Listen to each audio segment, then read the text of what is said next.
Yo quisiera pedirte que me prestes toda tu atención. Yo sé que me la prestas siempre, porque este es un mensaje para sincerarnos, para ser brutalmente honestos, que no es lo mismo, digo siempre, que ser honestamente brutos. Eso es otra cosa.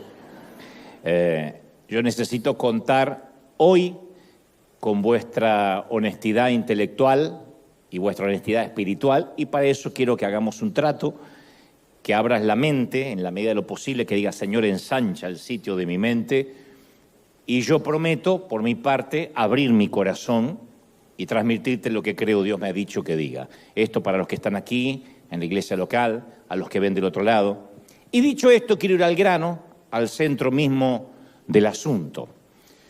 Muchos psicólogos a través de los años, de las décadas, han discutido acerca de la teoría que nuestra vida adulta es determinada por nuestros genes. Como que uno no tiene mucho para discutir, no hay mucho que hacer. Fluye, corre por nuestras venas nuestro comportamiento, nuestro carácter. Dicen que tiene que ver con los genes. Otros dicen que no. Afirman que nuestro comportamiento de adulto tiene que ver más con el medio ambiente en el cual crecimos. Lo cierto es que los adultos fuimos moldeados por aquello que vivimos cuando niños, y nuestras fortalezas y debilidades fueron influenciadas por aquel primer entorno, sea una mezcla de genes, una mezcla del contexto, o sea una de las dos cosas. Cuando llegamos a la vida adulta tuvo que ver con nuestra niñez. De manera que todas las disfunciones de nuestra edad adulta también han sido modeladas o influenciadas por nuestra niñez. Yo suelo siempre pensar qué niñez habrá tenido Adolfo Hitler, por ejemplo, para transformarse en ese monstruo que luego el mundo entero conoció. ¿Qué le habrá pasado de niño? No intento culpar a nadie, digo, ¿qué niñez habrá tenido? ¿Qué traumas habrá atravesado? Tampoco lo quiero disculpar, solamente me pregunto. Y también para bien, ¿quién habrá afectado la niñez de Billy Graham? ¿Quién habrá impactado la niñez de quien luego fuera la Madre Teresa? Insisto, todos las personas de edad adulta y los frutos de esa edad adulta están enraizados en nuestra niñez, la autoestima, nuestra seguridad, nuestra sexualidad, nuestra manera de pararnos ante la vida, nuestra forma de gestionar la felicidad. Tiene que ver con nuestra niñez. Todo esto está plantado, queramos o no, en el suelo de nuestros primeros recuerdos, nuestras primeras experiencias, sesgos, definiciones. Y dentro de cada adulto, cada uno de nosotros, habita el pequeño niño que lo precedió. Ese niño está allí, sobrevivió, está dentro del cuerpo adulto. Hay un concepto psicológico para describir a los niños que no pueden desarrollarse físicamente, ya sea porque no fueron bien nutridos, bien alimentados, o no recibieron el afecto incluso necesario, y a ese síndrome se lo conoce en términos médicos como depravación enana. O sea que por alguna razón no lograron crecer y desarrollarse. Y en términos espirituales también hay muchos adultos que son enanos, pigmeos en sus emociones, en su personalidad, debido a muchas carencias, no necesariamente de alimentación, pero carencias afectivas de su niñez. El corazón de un niño puede resultar herido de muchas maneras, especialmente cuando en algún momento se nos obliga a madurar o a crecer demasiado rápido, cuando algún infortunio, alguna tragedia nos hace quemar etapas, porque ese día perdemos la inocencia, ese día muere la niñez. Yo leí la historia de un adulto que relata que a sus 8 años su madre y el hombre a quien él consideraba su papá lo llamaron al salón, a la sala o al comedor y le dijeron: este hombre a quien llamas papá no es tu padre. Tu verdadero padre nos abandonó hace muchos años. Yo me volví a casar con este hombre, este es tu padrastro. Y este hombre que cuenta la historia, que ahora es adulto, dice: yo recuerdo cada pequeño detalle de aquella mañana. Recuerdo el aroma del café, el color del sofá, el sonido de los pájaros que provenían de una ventana entreabierta, el vestido que mamá llevaba puesto, las galletas que estaban sobre la mesa. Todos los demás recuerdos se me borraron, pero ese día fue como una fotografía mental. Es porque el tiempo se detuvo ahí. Fue el punto de inflexión en mi vida y ese día fue el funeral de mi inocencia. Ese día yo dejé de ser un niño. No es que odiara a mi padrastro, era enterarme que me habían mentido gran parte de mi niñez. Después supe de otro hombre que tenía 10 años, cuando su padre se quitó la vida, dejó una nota a la madre del chico que decía: te adoro, pero yo ya no quiero seguir viviendo. Quiero decirte que te amo profundamente, a ti, al niño, y me encantaría que le dejes mi reloj. Y luego se sentó en el garage, el hombre, mientras que el auto estaba encendido, llenaba el ambiente de monóxido de carbono. Sucedió un sábado de otoño por la mañana. Y ese día, ese papá tenía que llevar a su hijo a un partido. En vez de eso se apartó, decidió apartarse para siempre de sus vidas. ¿Qué puede hacer un chiquito de 10 años con un trauma así? Porque el mundo se le terminó, la vida se le terminó tal como lo conocía aquel sábado por la mañana.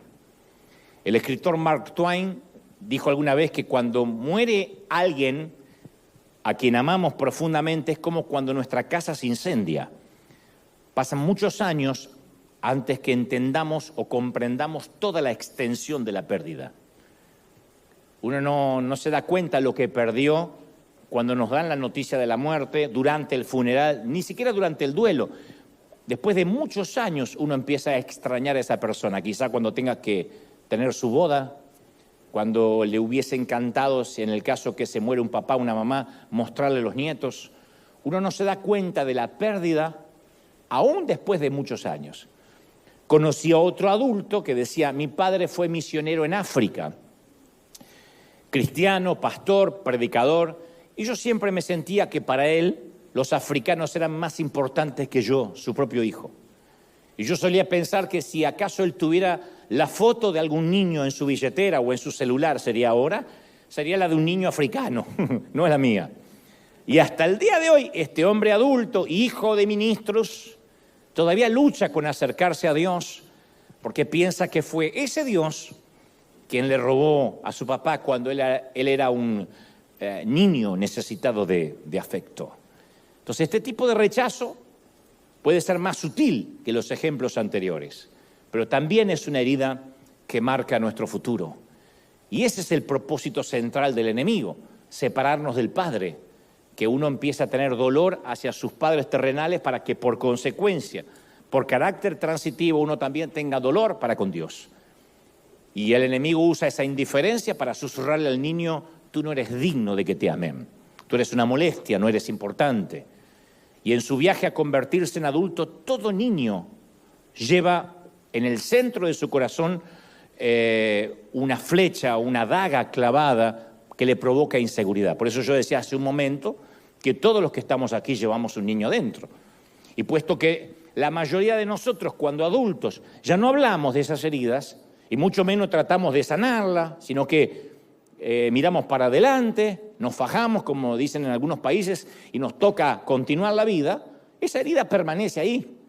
Y esa herida, por lo general, ha sido infringida por nuestros padres. Conocí a cierta mujer con la que alguna vez trabajé, que cada mañana ella llegaba siempre con el ceño fruncido, siempre muy iracunda, ofuscada, como enojada con la vida. No tenía razones aparentes para estar tan molesta, pero era como que en su cara tenía escrito un no antes que alguien le hiciera una pregunta. Alguien se sonrió porque conoce gente así, tiene el no acá. Y ella podía encontrarle el lado negativo a cualquier situación, una mujer relativamente madura, grande, y siempre trataba de hacerle las cosas difíciles a los demás. Y si alguien venía a cobrar por un trabajo ya terminado, ya hecho, y ella, aún teniendo el cheque para pagarle, lo hacía esperar durante horas, o le hacía firmar eternos formularios burocráticos, y hasta en ocasiones se daba el lujo de hacerlo venir otro día. Tenía ahí para pagarle y decía: no, venga dentro de 2 días. Y se justificaba diciendo, es que no quiero que la gente se acostumbre a que las cosas se obtienen fácilmente. Pero a medida que la fui conociendo, yo sé que a esta altura la odia todo el mundo, sin saber quién es, pero a medida que yo la fui conociendo, me fui enterando de la niñez miserable que esta dama había atravesado. Fui socavando la información, no es que un día me lo contó, pero a medida que relataba una tras otra o dejaba entrever las historias de rechazo que había sufrido desde niña por sus padres, entendí que su actitud de adulta era el reflejo de todas aquellas heridas del pasado. Y al no poder sanar todos aquellos abusos que sufrió de pequeñita, la habían transformado hoy en una mujer amargada y vengativa. De alguna forma ella quería vengarse con gente que no le había infringido ninguna herida, pero ella sentía que de algún modo hacía justicia. Otro hombre relataba que todas las noches se sentaba a la puerta de la oficina de su padre, una oficina que tenía un despacho que tenía en su casa, que siempre estaba cerrada con llave desde adentro.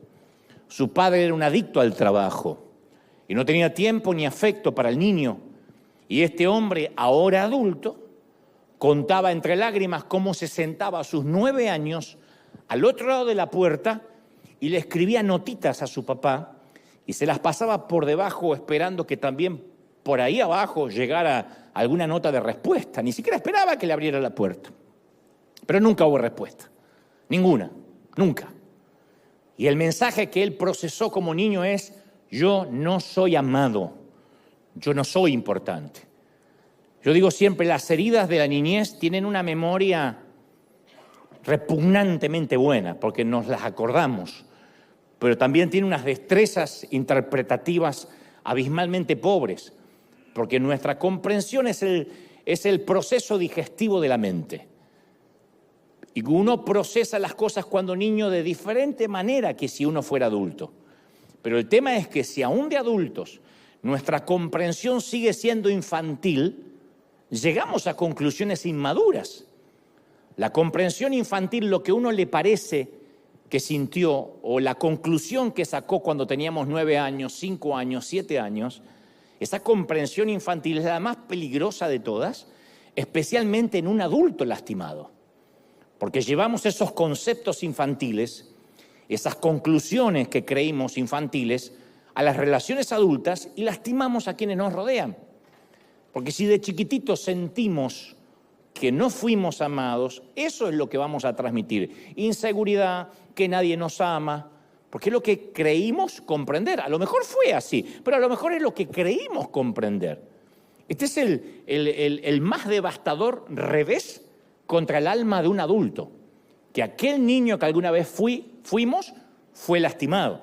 El salmista David escribió en el Salmo 127:3 una nota fascinante respecto de los hijos, de los vástagos.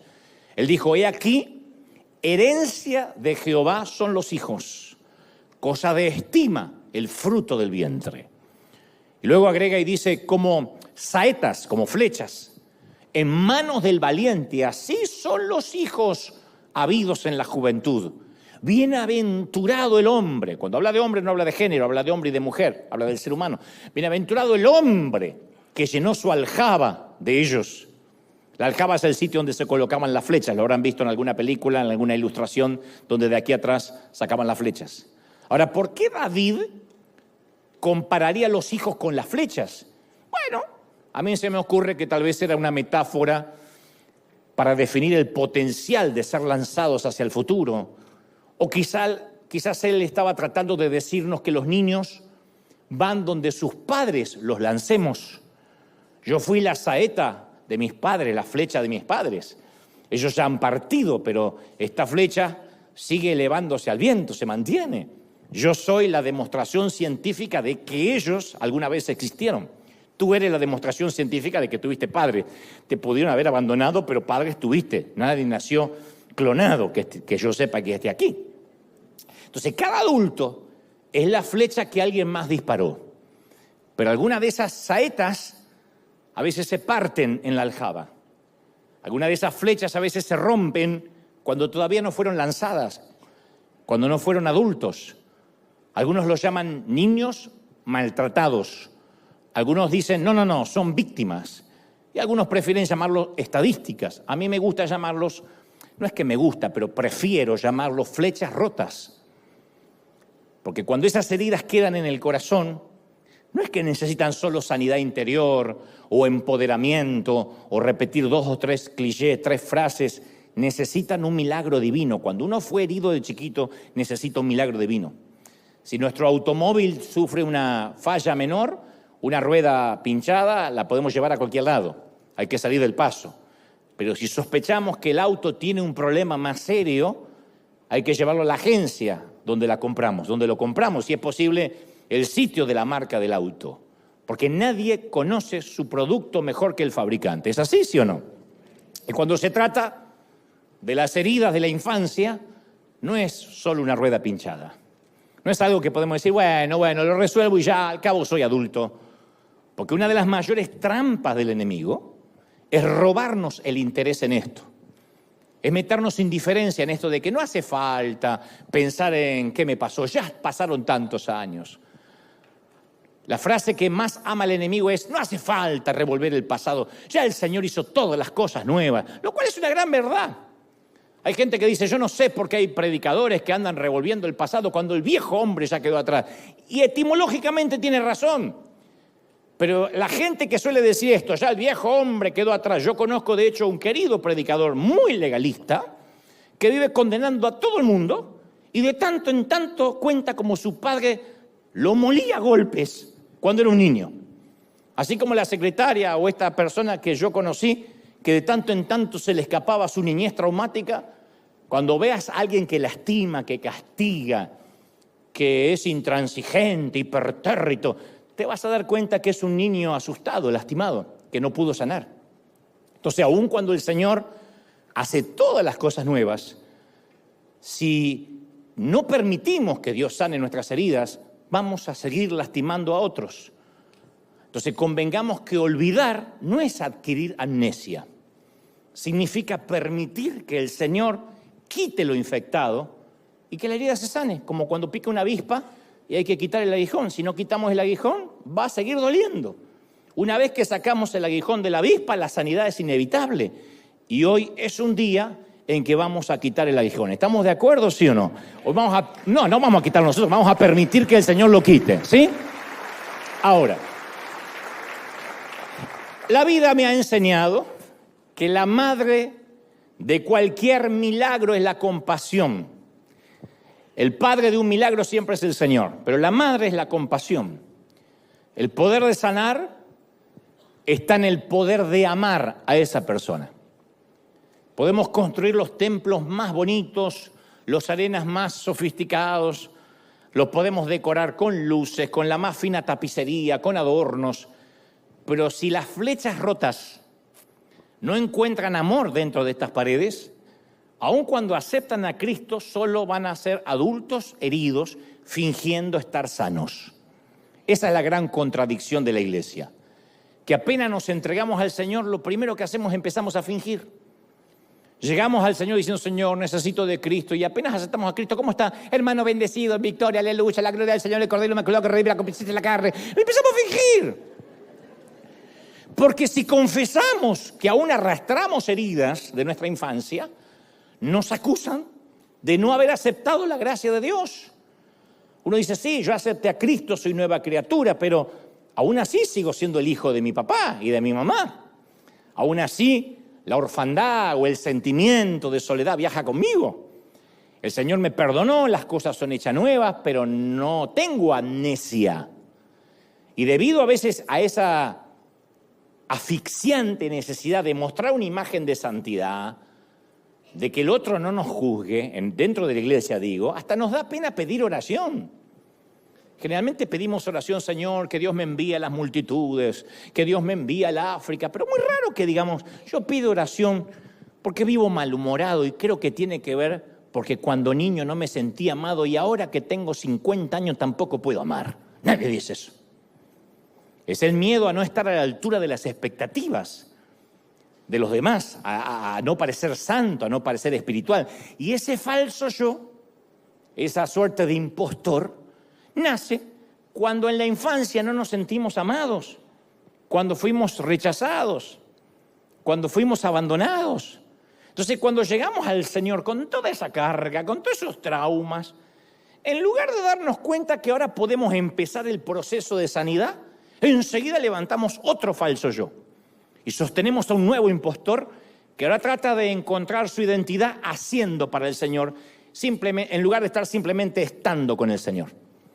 Por esa razón nuestra iglesia está llena de gente que si sienten que no están sirviendo a Dios, sienten que no tienen valor, que ya Dios no los ama, porque no sirven.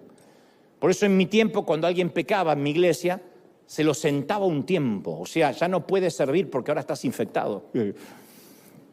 Yo tocaba la batería de la iglesia y cuando le faltaba el respeto a mi mamá y mi mamá alcahueta iba y le contaba al pastor, el pastor me decía, ¿qué, Dante? A sentarte. No, pero a sentarse.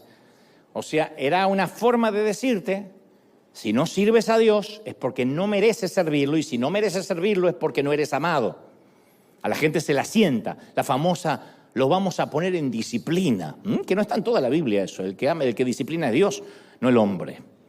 Y esas flechas rotas que no se permiten sanar, esos niños maltratados dentro de cuerpos adultos, son el caldo de cultivo para el legalismo, para la religión. Muéstrame un legalista, muéstrame un religioso que condena a todo el mundo al infierno y te voy a mostrar un niño que vive en un cuerpo de adulto, pero que la pasó mal. Son adultos heridos que necesitan herir, como esta gente que te conté, porque es el único lenguaje que conocen. El herido hiere, el que sangra salpica, siempre es así. Ahora hay que convenir en algo. Todo adulto tiene una herida. Porque hay algunos que me están mirando como diciendo, me equivoqué de servicio, justo yo que estoy súper sano. Todo adulto tiene una herida. Yo no conozco a uno que no tenga una. Y el que dice que no, es un hipócrita con heridas que no lo quiere reconocer. Entonces, no importa cuán buena pudo habernos parecido nuestra niñez, no importa cuán maravillosos pudieron haber sido nuestros padres, te aseguro que no fueron perfectos. Tu madre es una hija de Eva. ¿Qué pensaron que iba a decir? ¿Tu padre es un hijo de Adán? Yo le decía a mi papá, hijo de Adán. ¿Era un hijo de Adán? De manera que no hay forma de atravesar esta vida sin resultar herido. Nosotros vamos a herir, lo vamos a decepcionar a nuestros hijos. Por tu salud mental lo tienes que saber. Me miran diciendo, ay, no, yo no sé. Porque también eres hijo de Adán e hija de Eva. Entonces las heridas pueden venir también de otras fuentes, no solo de los padres, de un hermano, de un tío, de un primo, de un maestro, de un extraño. Pero que vienen. Vive lo suficiente y saldrás herido. Hay heridas que son obvias, cuando involucra maltrato físico, maltrato verbal, ni que decir maltrato sexual, abuso. Esos son ataques más explícitos. Pero después están las heridas pasivas, que son perniciosas, silenciosas, como el cáncer, funcionan como una metástasis que se mantiene hasta la edad adulta. Y puesto que son sutiles, no se las reconoce como heridas y por consecuencia son más difíciles de curar. Porque si uno no reconoce tener heridas, no las puede curar. Si uno dice, no, solo fue una infancia difícil. Bueno, todos tuvimos la mayoría infancia difícil, pero en algún momento uno tiene que exponerse a decir, quiero un diagnóstico, quiero saber si yo provengo de una niñez herida. Yo te voy a dar un ejemplo de una herida infantil más sutil y acaso una de las más comunes, porque no es solamente los que por una mala disposición o por una mala fortuna, como dicen algunos, fueron abusados o violados. No, las heridas pueden ser más sutiles. Un niño siempre llega al mundo a través de su mamá. Hasta ahora no ha habido un papá que haya podido parir a nadie. Y en sus primeros meses y años, esa mamá es el centro del universo del chiquito. Entonces la madre, lo que estoy diciendo es algo que sabe todo el mundo, pero bien vale hacer la introducción. La mamá lo amamanta, lo alimenta, lo protege, le canta, le lee, lo vigila, lo mima, lo educa, lo cuida cuando está enfermo. El papá aparece de vez en cuando como un extra en la película. Asoma la cara, cómo crece, y se va. Y es normal que la mamá tenga un vínculo con ese bebé, que le ponga apodos tiernos, mi muñequito, mi tesorito de mami, incluso mi pequeñocito, mi mocito.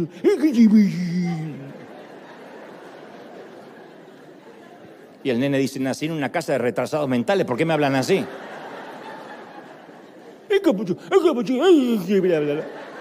Ahora, ningún niño quiere llegar a la madurez con uno de esos apodos. Va a buscar trabajo, nombre, osito de mami. Entonces llega el caso en que los varones, en el caso de los varones, de algún modo, tratan de quitarse a la mamá de encima. Eso es normal que pase. No es que la dejan de amar, no es que la dejan de querer, pero tratan de demostrar que ya no necesitan a mamá. Cuando le dice a mamá, no vengas a buscarme, no te atrevas a llevarme al colegio, yo voy solo. Es un momento muy difícil en la vida de una madre. Es parte de la tristeza de Eva también, eso de dejar ir, de ser reemplazada. Y muy pocas madres lo logran comprender como algo orgánico, como algo natural, como un designio de Dios. Pero porque la feminidad no puede conferir masculinidad. La feminidad, por mucho que quiera y ame, no puede conferir masculinidad. Mi mamá me llamaba Dantecito y funcionaba cuando yo era pequeñito. Pero cuando ya fui adolescente, mi papá me decía, compañero, venga, compañero. Y eso a mí me gustaba más que Dantecito. Yo tenía terror de que mi mamá me fuera a buscar al colegio y me dijera, ¡Dantecito!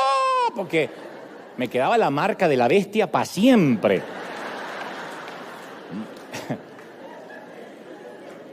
Pero mi papá decía, compañero, ¿cómo va? Y eso me gustaba. Entonces hay mujeres que no están justo acá, están en el otro servicio, pero para que les cuenten que quieren que sus hijos llenen el vacío del alma que sus esposos han dejado en ocasiones, que eso también es una forma de perversión. Perversión es desviarse del uso natural. En este caso es poner sobre los hombros de un niño una carga emocional para la cual no está preparado. No está preparado para acompañar a la mamá separada, a la mamá divorciada. Él está preparado para ser hijo. Otras madres se rehúsan que sus hijos varones se hagan hombres y los sobreprotegen y los terminan castrando. Y el niño desarrolla un vínculo con su madre que es una suerte, dicen los psicólogos, de incesto emocional.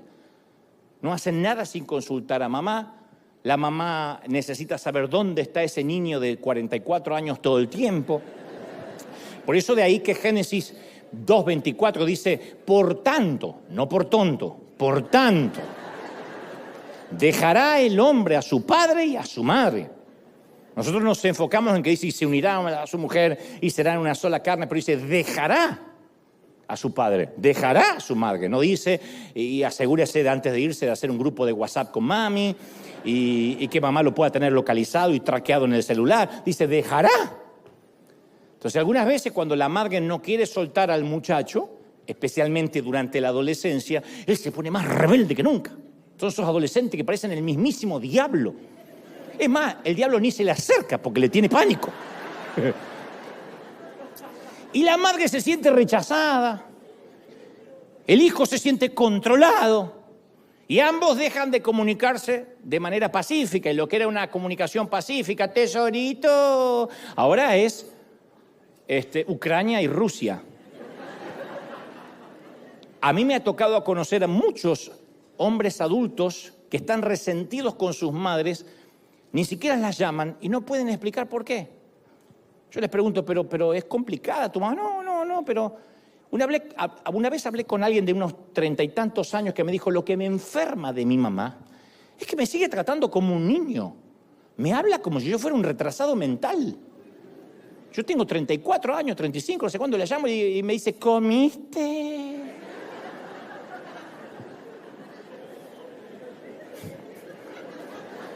O sea, de alguna manera, la relación con su madre lo hacía sentir que subestimaba su masculinidad. ¿Por qué doy este ejemplo? Porque cuando yo hablo de las heridas de la infancia, no es necesariamente a lo bizarro, a lo a lo que más se nos viene a la mente como una violencia verbal, que por supuesto y eso hiere, o una violencia sexual o física, hay muchas maneras sutiles que nos hieran. Y de herir también. Por eso insisto, toda herida, ya sea agresiva o pasiva, llega con un mensaje encriptado. Ese es el mensaje que interpretamos cuando niños. Nuestra reacción a lo que entendamos de ese mensaje va a determinar nuestra personalidad y nuestra manera de afrontar la vida. Uno de los ejemplos que yo te conté es el chiquito que le pasaba notitas al papá por debajo de la puerta. Lo más probable es que el papá estaba pendiente de la computadora y nunca vio las notitas. Lo más probable es que no es que el papá no lo amaba, creo. Quizás estaba metido con un tema en el banco, con problemas financieros, pero el niño, a sus 9 años, interpretó: no soy amado. Ese es el mensaje encriptado que le quedó. De allí surge el falso yo adulto. Entonces la mayoría de los adultos en algún momento vivimos bajo ese falso yo, o sea, un fingimiento que está directamente relacionado con aquella herida de la niñez. Y la herida llega, y cuando llega lo hace con un mensaje, insisto. Como interpretemos ese mensaje, siendo niños, como vamos a escoger vivir nuestra vida adulta. Algunos construyen un caparazón, dice: a mí no me lastima más nadie, este desgraciado me quiso lastimar, esta me quiso lastimar, a mí no me va a lastimar más nadie. Se vuelven duros, malhumorados, vengativos, como la mujer esta que te conté. No se dan cuenta que están tomando venganza, porque es el inconsciente que los hace manifestarse así. Pero construyeron un caparazón para que nadie los hiera. Y realmente lo logran, no los pueden herir más. Pero el caparazón también les impide amar y les impide que los amen. Otros se van al otro extremo del espectro, en las antípodas. Se hunden y se vuelven pasivos, timoratos, pusilánimes, porque como nadie los amó, van por la vida mendigando amor y todo el mundo los estafa y todo el mundo los pasa por arriba. O a veces es la mezcla de uno y del otro. Y esto se nota mucho durante la adolescencia. Algunos adolescentes se dejan los únicos 3 pelos en la barba que le crecen, se llenan de tatuaje, se ponen aretes, se pintan de negro para enviarnos un mensaje: no te me acerques, soy muy dark y peligroso. Y me los ve a los mocosos: oh, soy muy peligroso. Lo que está pidiendo a gritos es un poco de amor, de aceptación. Y después está el otro tipo de adolescente que se va al otro espectro, que todo su lenguaje corporal, toda su vestimenta es exactamente lo contrario. Sigo siendo un niño, yo sé que tengo 18 años, pero no me exija. Quiero jugar con mis jueguitos. Y uno dice: ¿cuándo va a madurar? No quiere madurar. Porque no quiere que le exijan nada, no quiere responsabilidades. Entonces, en el centro de todo hay una profunda inseguridad y heridas que, si no son sanadas, lo van a seguir por el resto de la vida. Hayan tomado la postura que hayan tomado. Cuando yo era niño, mi falso yo nació como una defensa contra el abandono, con sentirme solito. Como mi mamá vivía en el hospital haciéndose quimioterapia, papá siempre estaba borracho o en la carpintería, yo pasé mucho tiempo de mis primeros 6, 7 años de vida muy solo. Entonces algo me dijo dentro de mí: Dante, nunca más, cuando ya tenía 7, 8, 9, 10, Dante, nunca más seas tú mismo, porque a nadie le gusta como eres, ¿no ves que te dejaron solo? Invéntate un nuevo ser, un avatar, que todo el mundo admire y nadie va a saber quién realmente eres. Así que me convertí en un buen chico, cortés, bien educado, discreto, culto, atento, caballero, respetuoso y argentino. ¡Ja! Leí mucho, dibujé mucho, pero me sentía acosado todo el tiempo con el terror del abandono y la sensación de que no había nadie ahí para mí, que no me amaban. Entonces aprendí que dibujando me daban ese reconocimiento y la aprobación que yo siempre buscaba con desesperación. Y me construí un blindaje que cubrió mis emociones. Y mientras tanto el impostor se presentaba de manera pública, ese mi otro yo, y mostraba que yo era alguien que no le interesaba ni el cariño, ni el afecto, que estaba más allá del bien y del mal.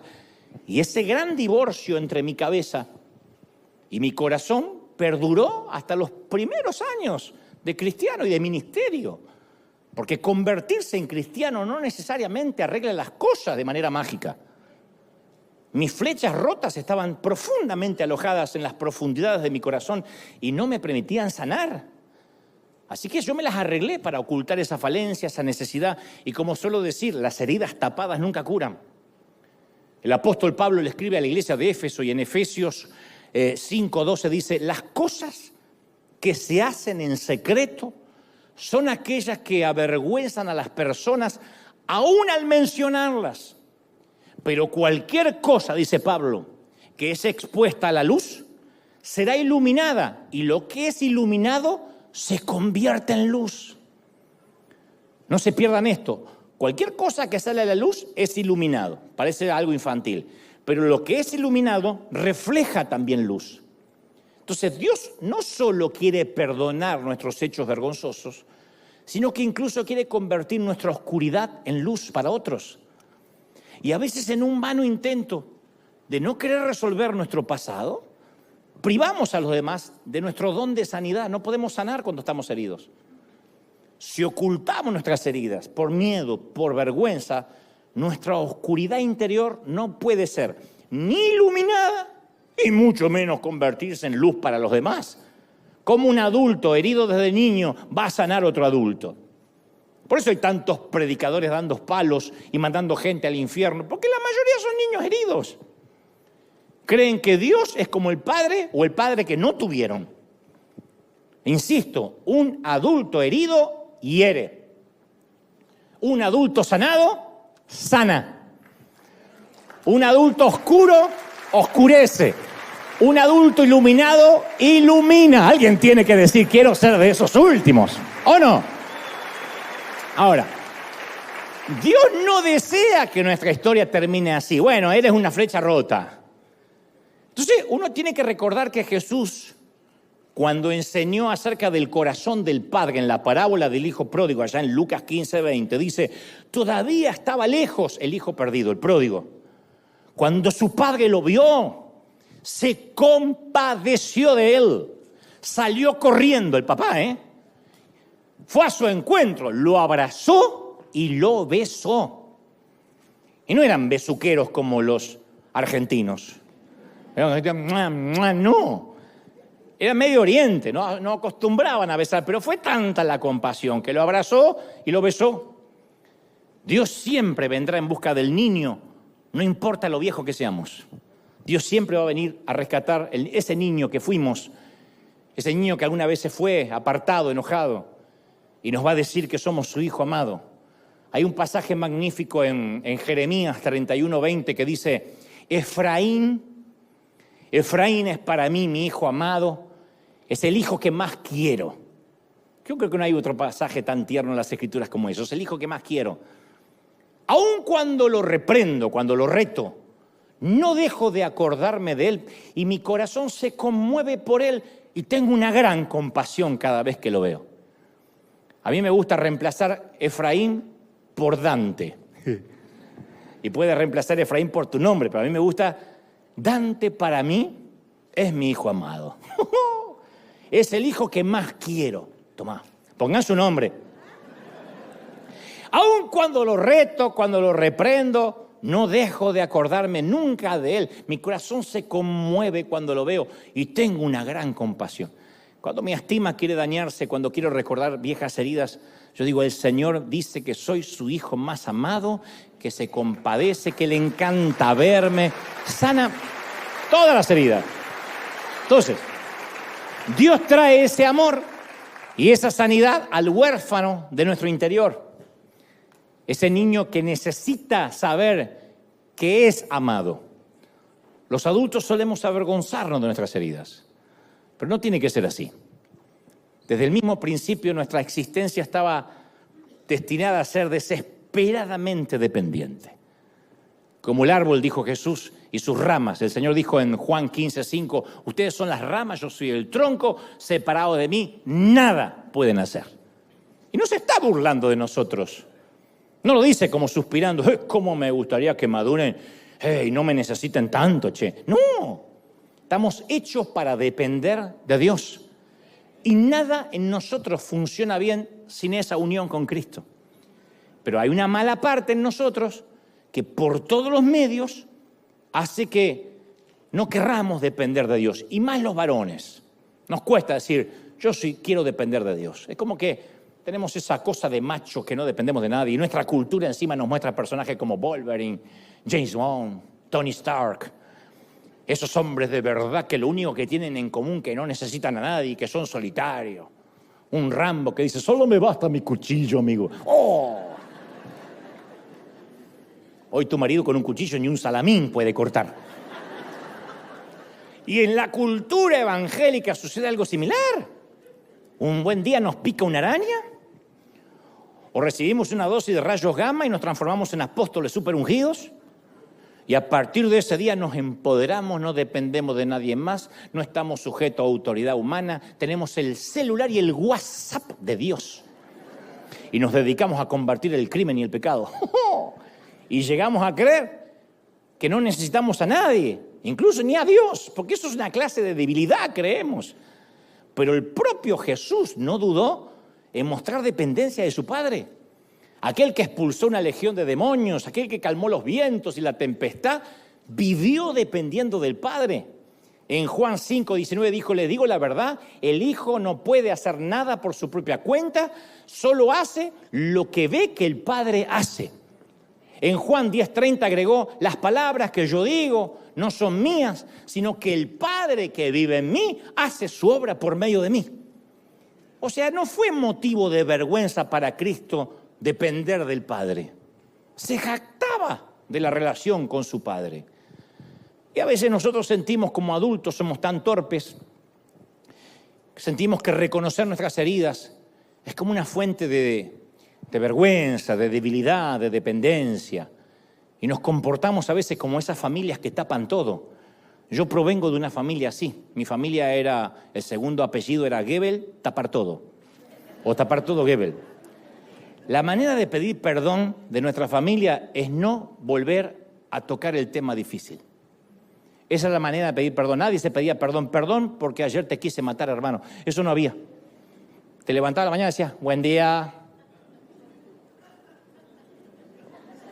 Eso era el pedido de perdón. Si el otro te decía, buen día, ya está todo perdonado. La manera de pedir perdón era no hablar del tema. Nosotros no sabíamos que hablar quita dudas, hablar evita sobrepensar, que hablar siempre sana. Entonces no se fomentaba en mi casa un ambiente en donde existía la confianza para comunicarnos libremente. Era más fácil tapar los conflictos y hacer de cuenta que todo estaba bien. Entonces mamá tenía temas de los cuales nos prohibía explícitamente hablar. Mi mamá era Maduro y Fidel Castro reencarnado en una mujer. Mi mamá decía, aquí no se habla del asunto de tu hermano. No, pero pasó, no se habla. Íbamos a visitar una tía. En ese entonces, lo que voy a contar es espantoso. Cuando tenían un hijo con problemas mentales, se lo ocultaba. Se lo encerraba en alguna parte, en una habitación del fondo. No aparecían las fotos, no aparecía nada. Era como un animalito que tenían allá en el fondo, que alimentaban. Y yo escuchaba ruidos en la habitación del fondo, en la casa de una tía. Decía, ¿quién está ahí? Porque un animal no era, porque hablaba. A menos que sea un loro muy inteligente. Pero hablaba, golpeaba las puertas, tenía un problema de retraso. Y entonces yo decía, ¿quién vive ahí? De eso no se habla. No le preguntes a la tía. Entonces yo le decía, tía, ¿hay alguien allá? Shh. No, era ignorar. Si lo ignoramos algún día se va a morir. Era así. Entonces luego que algunos venimos con ese sistema de creencias, ignorar los problemas, un día llegamos al Evangelio y nos enseñan el mismo patrón. No confieses la derrota. No digas que estás triste. Ponte a cantar. No, pero que me duele todo. Ponte a cantar. ¡Aleluya! Si tienes un problema, finge que no pasa nada. Sí, pero tengo un problema terrible en mi familia. Ven el domingo y canta y todo se va a arreglar por sí solo. Si lo ignoras, se va a arreglar. Y eso es lo que hacemos. Y eso es lo que nos enseñaron también nuestros padres. Enterramos nuestras heridas y no las volvemos a mencionar. De eso no se habla. Y todo ese falso yo es una ceguera escogida. Escogemos hacer de cuenta que no pasó. Pero Dios dice, yo no puedo bendecir a un impostor, yo no puedo bendecir lo que finges. Dios tiene que bendecir lo que somos en realidad. Y Dios quiere que para que reconozcamos quiénes somos, le dejemos excavar en lo profundo, le contemos nuestras heridas. Él está muy furioso por lo que te hicieron cuando niño. Lucas 17:2 dice, mejor que quien te lastima se ate al cuello una piedra de molino y se arroje al mar antes de hacer tropezar a mi pequeñito o a mi pequeñita. Él está muy furioso, él no aplaude, no celebra la herida. Ahora, ¿sentirías desprecio por un hijo que no puede superar una herida de la niñez? No, tendrías compasión. Nadie diría, pero madura, tendríamos compasión. Y el Señor tiene compasión por nuestras heridas. Ahora escucha atentamente. Reconocer la herida no es lo mismo que sanarla, que sanar el corazón. Claridad y revelación no equivale a restauración. Mucha gente se queda con la revelación, pero no se restaura. Es como aquel que pasa por al lado tuyo y te roba el celular. Y tú dices, ¿me robaste? Y él dice, ay, sí, perdón. ¿Qué falta después de eso? Que te devuelva el celular. Porque dice, perdón, y se lo lleva. Es un perdón sin restauración. Reconoce que lo robó, pero no restauró. Entonces uno puede decir, sí, es verdad, qué infancia difícil que tuve, ¿eh? Bueno, voy a seguir molestando al mundo. Y te vas y sigues con tu vida. No, el solo hecho de que entendamos de que tenemos una herida o que podríamos tener una, no la cura. Tenemos que ser intencionales respecto a nuestra sanidad. Tenemos que tomar esto tan en serio como si el médico te estuviera diciendo, mire, tiene cáncer. Así que hay que comenzar el tratamiento ya. No el lunes, ya. Porque recién cuando nos animamos a reconocer nuestras heridas, ahí recién somos capaces de perdonar a quien nos hirió. Empezamos a sanar, por ejemplo, cuando logramos ver que nuestros padres a lo mejor actuaron así porque ellos también arrastraban sus propias heridas que nadie les ofreció sanar. Yo no voy a justificar a mi papá y a mi mamá, pero cuando yo de grande me enteré lo que ellos habían vivido, yo digo, caramba, soy afortunado de que no me molieron a golpes, a como lo que tuvieron que pasar. Entonces uno empieza a comprender que para perdonar, uno dice, bueno, a lo mejor ellos también arrastraban heridas, pero perdonar es una decisión, no es un sentimiento, es un acto de voluntad. Porque posiblemente nuestros padres, algunos no estén ni vivos para pedirnos perdón. Entonces no es algo que tenemos que sentir. Si nos abusaron o nos lastimaron, no es algo que vamos a esperar sentir. No vamos nunca a sentir nada bueno. ¿Cómo uno va a sentir perdonar al abusador? Eso no se siente, ni en 1.000.000 de años. Entonces no esperemos perdonar hasta tener el deseo de hacerlo porque se nos va a ir la vida. Una vez que uno toma la decisión de perdonar por uno, no por el otro, ahí empieza el proceso de sanar los sentimientos. Puede que lleve mucho tiempo sanar cómo nos hicieron sentir, pero nunca es al revés. Nunca se sanan los sentimientos para luego estar listo para perdonar. Cuando yo ya no tenga más dolor, voy a perdonar. No va a pasar nunca, porque la herida va a estar ahí siempre. Uno decide perdonar para que el dolor empiece a amainar, empiece a irse. Y quiero que entendamos esto, como dije antes, es muy necesario no ignorar las heridas. Hay toda una teología evangélica de decir, lo pasado quedó atrás, no lo piense más, pero la gente sigue arrastrando las heridas y fingiendo. Yo creo que está buenísimo revolver lo que estaba tapado, sacar el apósito y ver que había una herida pútrida debajo. Porque si uno no saca a relucir la herida de nuestra niñez, si uno no visita el núcleo emocional de nuestra vida, nuestro perdón siempre va a estar incompleto. En primera instancia tenemos que reconocer, número uno, que la herida existe. Número uno, la herida existe. Por más que digamos, no, es que ya no me duele tanto, la herida existe. Número 2, hay que reconocer que fue importante. Tal vez era una pavada, pero como niño fue importante. Como lo interpretaste, fue importante. Y número 3, que todavía duele. Hay una herida, fue importante y duele. Sin esto no se puede empezar un tratamiento de perdón. Sin esto vamos a seguir hiriendo gente. Sí, tuve una herida. Sí, fue importante y todavía duele. Y cuando hablo de importante, di todos los ejemplos, todo el espectro. No hace falta que necesariamente haya sido un abuso, una violación. A veces puede ser un destrato, una indiferencia, un ninguneo, se dice en algunos países. Pero sí, para mí fue importante. Entonces recién puede empezar el proceso de perdonar. Pero si decimos, no, yo ya lo superé, para mí no fue importante, yo casi me olvidé, ya ni me acuerdo, eso decía mi papá. Mi papá era un maltratador con sus hijos, con sus nietos, no podía demostrar afecto, pero cuando uno le decía, papá, ¿sufriste de chico? No, yo ya ni me acuerdo. Al no reconocer la herida no iba a sanar nunca. Nunca podía perdonar porque no la reconocía. Y si decimos, por el contrario, bueno, es que yo me lo merecía. De alguna forma yo no fui un buen hijo. Yo estuve parte de la culpa. Eso tampoco hace que uno pueda perdonar. Porque si uno distribuye la culpa, tampoco va a poder entregar un perdón completo. El verdadero perdón dice, mamá, papá, estén aquí o en la eternidad, o quien sea, un extraño, eso estuvo mal, me importó mucho, me lastimó, me traumó, me marcó la vida adulta, pero ahora que llegué a Cristo, te libero de toda esa culpa porque decido ser sano. ¿Estamos de acuerdo, sí o no? Decido ser sano. Yo escucho a muchos cristianos que les encanta vivir en el antiguo pacto, porque les inculcaron eso de Jeremías 17:9, que dice, engañoso es el corazón, mi corazón es engañoso, mi corazón es perverso. No, mi querida, no, mi viejo. Eso ya no lo es.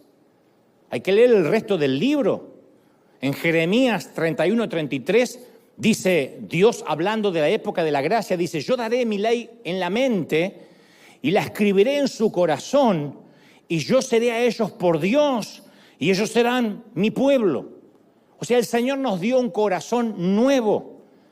Por eso Pablo declaró en Romanos 2:29, la verdadera circuncisión está en el corazón y se hace por el Espíritu, no por la ley.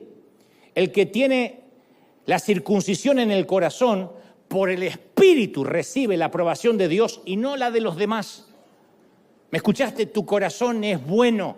Hayas tenido la infancia que hayas tenido, hayas sido un mal hijo, un buen hijo, un mediocre hijo, tu corazón es bueno. Tu corazón es bueno. Cristo ya lo cambió. ¿Estamos de acuerdo, sí o no? Y cuando Dios nos mira, me mira, cuando Dios me mira a mí, ve el hombre que tenía en mente cuando me creó.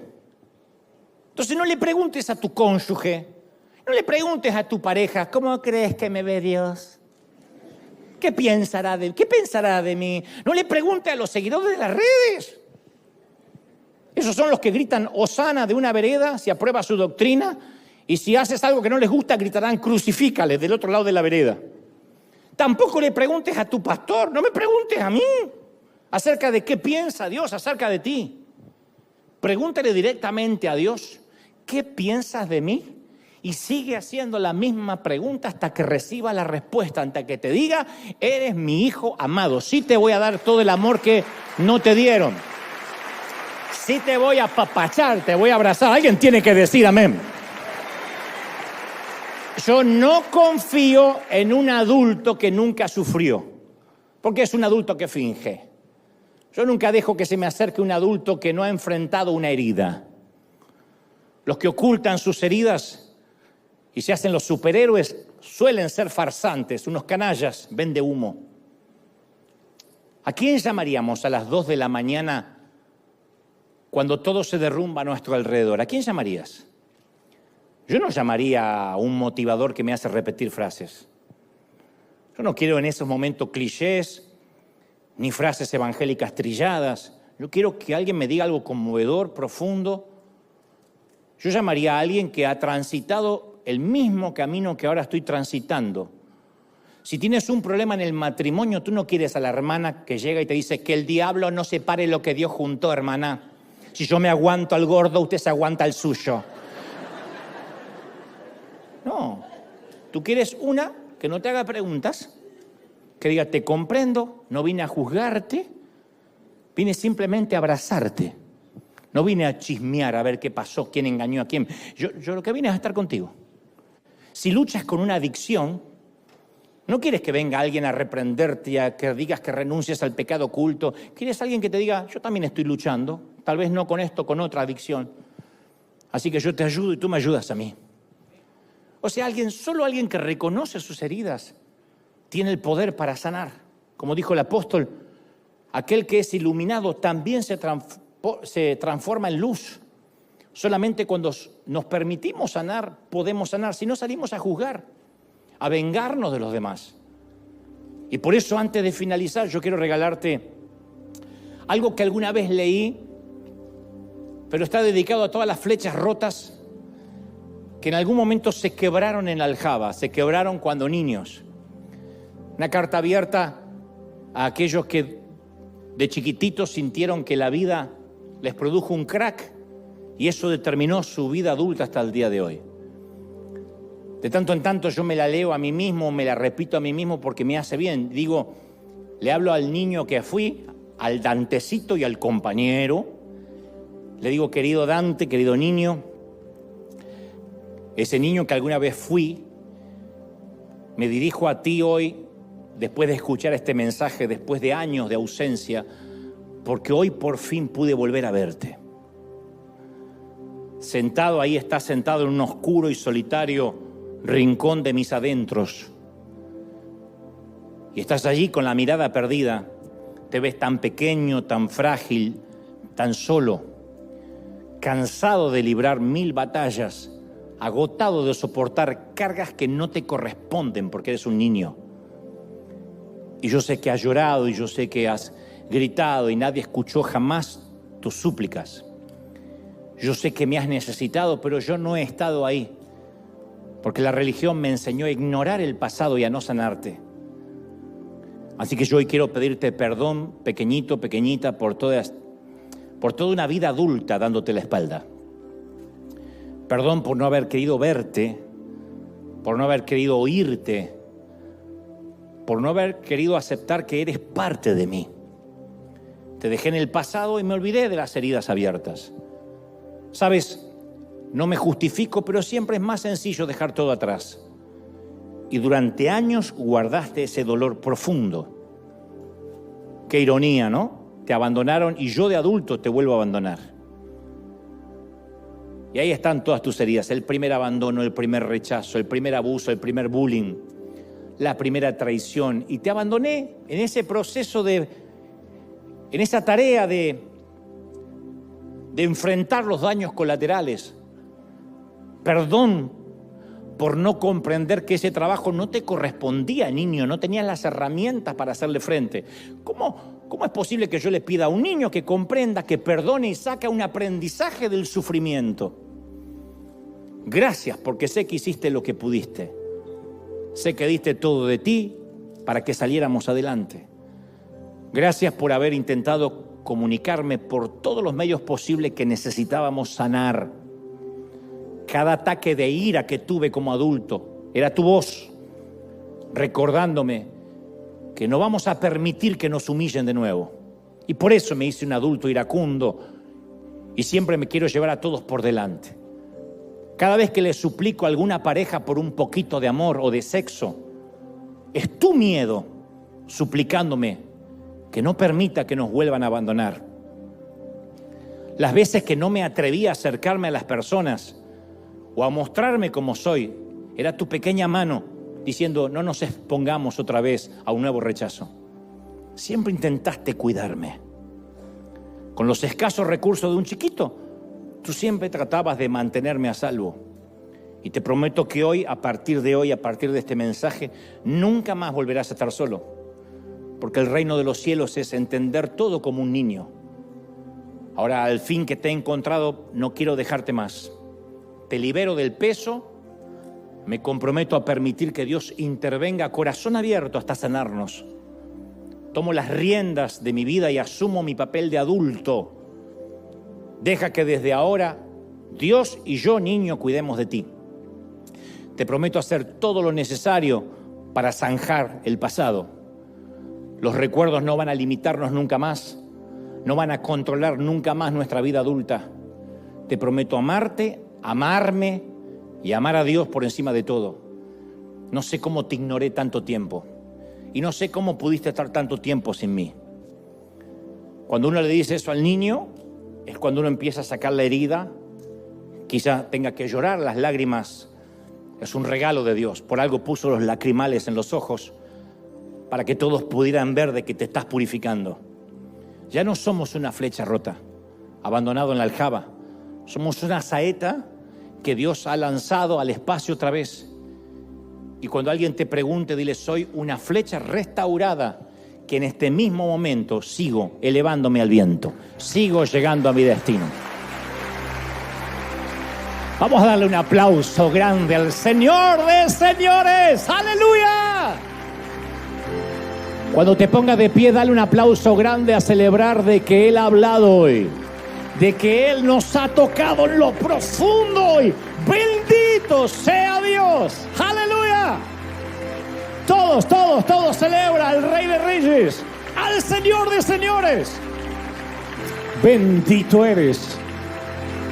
Y luego, levanta tus manos al cielo, por favor, si puedes. El levantar las manos es una señal de rendición. Has visto que cuando asaltan, dice: esto es un asalto, y levantamos las manos. Bueno, lo mismo es cuando levantamos las manos ante Dios. Me rindo. Aquí estoy desarmado, aquí está mi corazón. Mantén la mano en alto y dile: Señor, gracias por tanto. ¿Cómo te ama el Señor, pequeña? ¿Cómo te ama? Todos orando, todos. Deja que el Señor sane, que el Señor restaure. Toma la decisión de perdonar a aquel que te molestó íntimamente, a aquel que abusó, a aquel extraño que entró en tu habitación y te robó lo más preciado que tenías, aquel padre ausente, aquella madre que los dejó, te dejó. Dile: Señor, es esta mañana, esta tarde, esta noche, conforme el uso horario de cada sitio, que venimos ante tu presencia. Decir: Señor, perdónanos y ayúdame a perdonar. Todos. Levanta las manos al cielo, todos. Los que tengan el bautismo del Espíritu, intercedan en lenguas. Los que no, abran la boca como el Señor les dé para adorar. Pero todo el mundo orando. Me encantaría escuchar tu oración. Señor, perdóname y ayúdame a perdonar. Libero a mis padres de toda culpa. Libero a mi padrastro, libero a aquel tío, libero a todos aquellos que intentaron dañarme, los libero, los dejo ir. Abre la cárcel, abre la celda y déjalos ir. No importa si están vivos o no, pero es la decisión para empezar a sanar, para que la metástasis se empiece a remitir, se empiece a retroceder, para que el cáncer empiece a desaparecer, para que tu carácter cambie. Y fundamentalmente para que no repitamos la experiencia con nuestros hijos, para cortar el círculo vicioso. Porque no nos damos cuenta y estamos diciendo las mismas frases de nuestros padres. No te das cuenta, estás terminando siendo tan controladora como tu madre. Y lo que más detestaba de ellas es lo que miras ahora en el espejo. No nos damos cuenta y empezamos a ser fríos y adictos al trabajo como papá. Y ese cariño que algún día necesitamos, hoy no lo entregamos tampoco a nuestros hijos. Y nos volvemos a justificar que lo hacemos por ellos, que trabajamos de sol a sol por ellos. Pero amor para ellos se deletrea de la misma forma que se deletreaba cuando eras niño. Amor se deletrea tiempo. Amor se deletrea tiempo. Y se ha deletreado así desde que tu abuelo necesitaba afecto y tu tatarabuelo buscaba cariño y tu tatarabuelo buscaba afecto, necesitaba tiempo. Y el círculo vicioso empieza a replicarse a través de las generaciones. Y hoy vamos a cortar. Hoy vamos a decir: se termina ese círculo. Se termina el círculo de la indiferencia. Nos va a costar, porque todos tratamos de repetir lo que vivimos. Y sea como sea nuestra postura ante la vida, decir: Señor, yo voy a recuperar el niño que fui, para sanarlo, para abrazarlo. Yo quiero que hagas ahora un ejercicio mental antes de terminar. Quiero que puedas abrazar al niño, a la niña que fuiste. Si alguien recuerda cómo era su habitación o en dónde dormía, ve a ese sitio ahora. Cierra la puerta. Si no hay puerta, porque no había puerta, entonces ve al baño, a un sitio, el más privado que tengas en la casa donde te criaste, en tu mente. Y abraza al niño, dile: todo va a estar bien, pequeño, todo va a salir bien. De donde yo vengo, el Señor nos sanó. Vengo del futuro. Y de donde yo vengo, el Señor ya nos sanó. Salimos adelante. De donde yo vengo ya no hay rencor. La niña todavía tiembla, todavía no entiende. Le están robando todo, pero tú tienes que, como mujer, decirle: niña, todo va a salir bien, te lo prometo. De donde yo vengo, Dios lo ha resuelto todo. La vida te va a ir bien. Va a ser un poco dura. Quizá el colegio cueste un poco más. El matrimonio no será un paseo por el parque, pero saldremos adelante. Niña, saldremos adelante. Niño, saldremos adelante. Yo se lo he dicho al pequeño Dante tantas veces. Pequeño, vengo del futuro. Sé que no me vas a creer, pero la gente te oye hablar. No tienes voz. Dicen que eres un accidente, que no debiste haber nacido. Nadie te escucha ahora, pero ¿sabes de dónde yo vengo? Dios te prestó los oídos del mundo. Es más de lo que ahora puedes comprender. Y vas a sanar. Y tú, pequeño, y yo sanaremos gente. Porque los entenderemos, no los vamos a juzgar. Así que lo abrazo y lloramos juntos. Al principio él es desconfiado porque no sabe quién soy, hasta que me reconoce y nos abrazamos. Haz ese ejercicio mental. No es un truco, no es algo esotérico, es sanar. Permitir que Dios abra la herida para que supure, para que salga la pus, para que salga la sangre pútrida, para que limpie, que oxigene, para que esterilice, para que ponga asepsia. Y entonces la sanidad comience de verdad. Recibe ahora. Recibe. Todos en casa, en los sitios donde me oyen, donde me ven. La gloria del Espíritu lo está haciendo. Padre, Espíritu, sella esta palabra. Sella esta palabra. Sana corazones rotos. Restaura las pequeñas pisadas. Restaura los pies pequeños. Hay un pie pequeño que se oculta tras esos pies que usan tacones hoy. Hay un piececito pequeño detrás de ese traje, esa corbata. Hay un pie pequeño que necesita ser restaurado y sanado. Padre, sanamos las heridas. No va a ser fácil. Será un camino cuesta arriba, será un tratamiento que intencionalmente hemos de tomar. Y ahora también empezaremos a hacer luz y sanidad para otros. Padre, ayúdanos a ser mejores padres, mejores mamis, mejores papis. Nadie nos enseña a hacerlo. Enséñanos, Señor Jesús, a no asfixiar, a no controlar, a no ser demasiado libertinos, a no transformarnos en amigos de nuestros hijos, a no ser sus cómplices, a ser padres y madres comprensivos, a que nunca nos olvidemos que fuimos tan o peor de rebeldes. Ayúdanos, danos gracias, Señor, danos favor, considéranos que separados de ti nada podemos hacer. Queremos elevar nuestras saetas al viento y tirarlas lejos, para que cuando ya no estemos aquí ellos puedan continuar la travesía por el espacio, como nosotros, que mal o bien, enteros o rotos, hemos sido lanzados al espacio y hasta aquí nos has bendecido. Padre, gracias por esta mañana, tarde o noche. Bendecimos, Dios, a los que miran a través del streaming. Bendigo a los que están aquí. Bendigo tu entrada, tu salida, tu acostarte, tu levantarte. Proclamo sanidad. Bendigo tu niño, bendigo tu adulto. Bendigo el ser que eres, el ser que serás. Bendiga a Dios tu entrada y tu salida, tu acostarte otra vez y tu levantarte otra vez. Te bendiga en la frontera. Te bendiga Dios en el fruto de tu vientre, en el fruto de tu trabajo.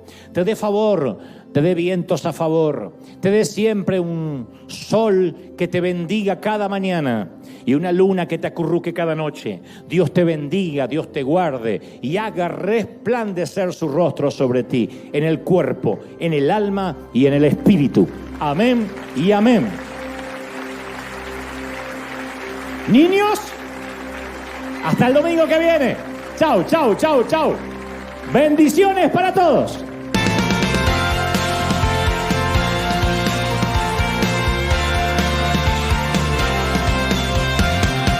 Apareciste una noche de soledad, abandonado y perdido te reconocí. Tu voz diciéndome no temas, yo estoy aquí. El Padre me envió por ti. Me curaste las heridas, me sanaste, mi Jesús. Todas mis cargas las dejaste allí en la cruz. Algo tan grande no lo puedo comprender. Oigo tu dulce voz diciéndome una y otra vez: oh, oh, oh, oh. Eres bienvenido, eres amado una y otra vez. Oh, oh, oh, oh. Bienvenido arriba, eres amado.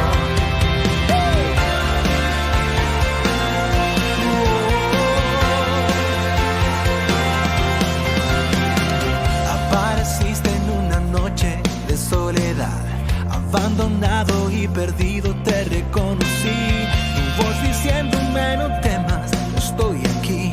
El Padre me envió por ti. Y me curaste las heridas, me sanaste, mi Jesús. Todas mis cargas las dejaste allí en la cruz. Algo tan grande no lo puedo comprender. Oigo tu dulce voz diciéndome una y otra vez: